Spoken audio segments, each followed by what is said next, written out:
গোপালগঞ্জকে মুজিববাদ মুক্ত করার ঘোষণা নাহিদ ইসলামের। গোপালগঞ্জের সাধারণ মানুষকে মুজিববাদ মুক্ত করার ঘোষণা দিয়েছেন জাতীয় নাগরিক পার্টির আহ্বায়ক মোহাম্মদ নাহিদ ইসলাম। বৃহস্পতিবার 17 জুলাই ফরিদপুরে পদযাত্রা শেষে জনতা ব্যাংক মোড়ে অনুষ্ঠিত পথসভায় এই কথা বলেন তিনি।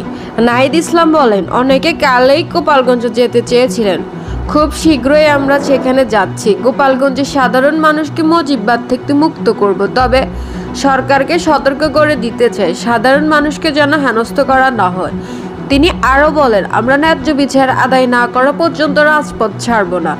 এখনো সময় দিচ্ছি, সন্ত্রাসীদের গ্রেপ্তার করুন, তা না হলে আমরা আবারও গোপালগঞ্জ অভিমুখে লং মার্চ করব, তবে এবার আর ফিরে আসবো না, মুজিববাদ মুক্ত করে তবেই ফিরব। নাহিদ ইসলাম আরও বলেন, 64টি জেলায় পদযাত্রা শেষ না করে আমরা ঘরে ফিরব না। আগামী 3রা আগস্ট আমরা শহীদ মিনারে জড়ো হব জুলাই ঘোষণাপত্র ও সনদ প্রকাশের জন্য। আর যাই হোক না কেন, এই পদযাত্রা থামবে না। মানুষের মুক্তির এই আন্দোলনে আমরা বিজয়ী ইনশাআল্লাহ হব।